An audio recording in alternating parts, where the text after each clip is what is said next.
জয় হিন্দ বন্ধুরা, আমার রান্নাঘরে তোমাদের সবাইকে স্বাগত জানাই। তা আমি এখন করব চিকেন, আলু আর এখানে লাই শাক আছে, লাই শাক দিয়ে চিকেনের একটা ঝোল করব। তো সেটার জন্য আমি এখানে সবার প্রথমে একটা পাত্র নিয়ে নিয়েছি। এখানে আমি এই বোনলেস চিকেনগুলো দিয়ে দিয়েছি। তোমরা চাইলে হাড় থাকা চিকেনও করতে পারো। তা আমি এই বোনলেস চিকেনটা আমি এখানে দিয়ে দিয়েছি।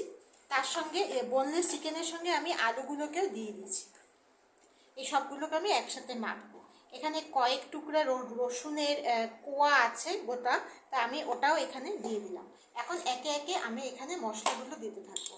তো সবার প্রথমে আমি এখানে পর্যাপ্ত পরিমাণে লবণটা দিয়ে দেবো। যতখানি লবণ দরকার একবারে লবণটা আমি এখানে দিয়ে দেব। তার সঙ্গে দেব আমি এখানে হলুদের গুঁড়ো,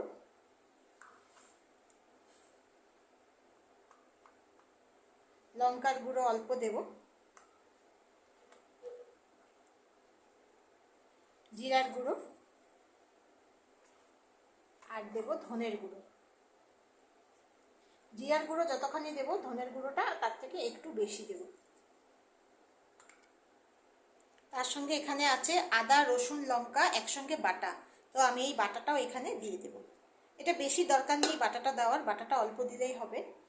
দিয়ে এখন আমি এটার মধ্যে একেবারে পর্যাপ্ত পরিমাণ তেল দিয়ে দেবো। এটাতে তেল বেশি দরকার হয় না, তবু যতখানি দরকার একটুখানি তেল দিয়ে আমি এটাকে ভালো করে মেখে নেব। সবগুলোকে একসাথে আমি ভালো করে মেখে নেব। তোমরা চাইলে লঙ্কার গুঁড়ো ইচ্ছা করলে একটু দিতে পারো। আমি এখানে একটু দেব লঙ্কার গুঁড়ো।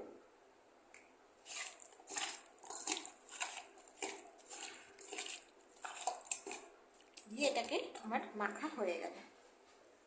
এখন এই প্রেসার কুকারের মধ্যে আমি এগুলোকে সব দিয়ে দেব। এখন আমি এটার মধ্যে এই লাই শাকগুলোকে দিয়ে দেব।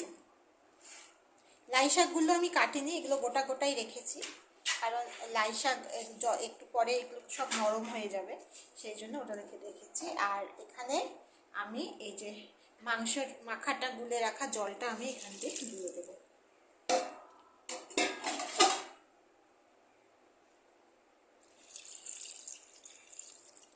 এটা একটু ঝোলঝোল হবে, সেই জন্য জলটা বুঝে ভালোভাবে দিতে হবে। দিয়ে এখন এটাকে ভালো করে হাত দিয়ে নাড়িয়ে দিতে হবে। তো আমি এটাকে ভালো করে মাংসের সাথে একসঙ্গে মিশিয়ে দিয়েছি। এখন এটার মধ্যে উপর দিয়ে অল্প করে মিষ্টি দিয়ে দেবো। মিষ্টি দিয়ে এটাকে আরেকটু নাড়িয়ে দেবো, জাস্ট একটু নাড়িয়ে দিলেই হবে।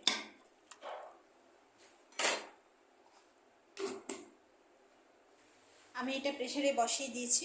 গ্যাসের আঁচটাকে আমি মিডিয়াম থেকে একটু লো রেখেছি। গ্যাসের আঁচটাকে দেখো, আমি মিডিয়াম থেকে একটু লো রেখেছি। তো এখানে 3টা মতো সিটি হবে, 2 কি 3টে সিটি হবে, তারপরে এটাকে আমি নামাবো।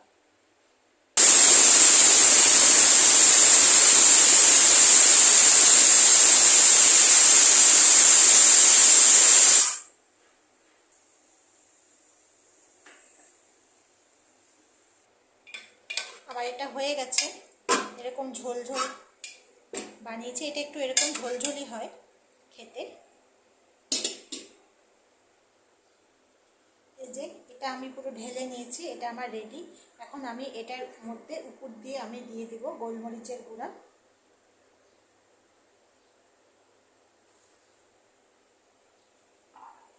তার সঙ্গে দিয়ে দিব ভাজা মশলা। ভাজা মশলা মানে এখানে জিরা, ধনে, মৌরি, লঙ্কা একসঙ্গে গরম করে এটা ডাস্ট করা আছে। এটা এই ভাজা মশলাটা আমি এর উপর দিয়ে ছড়িয়ে দেব।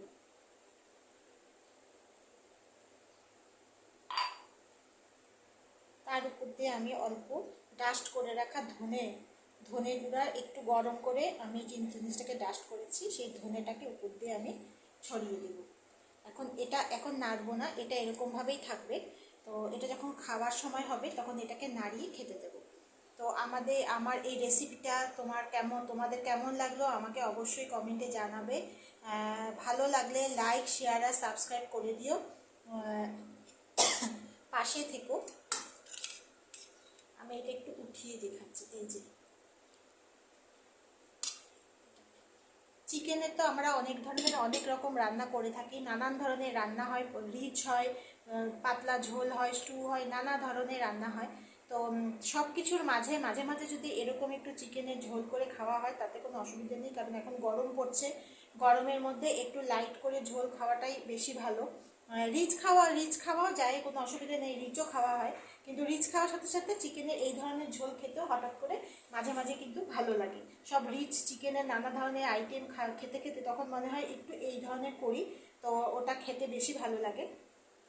তো আশা করছি আমার এই রেসিপিটা ভালো লেগে থাকবে। তো সবাই খুব ভালো থেকো।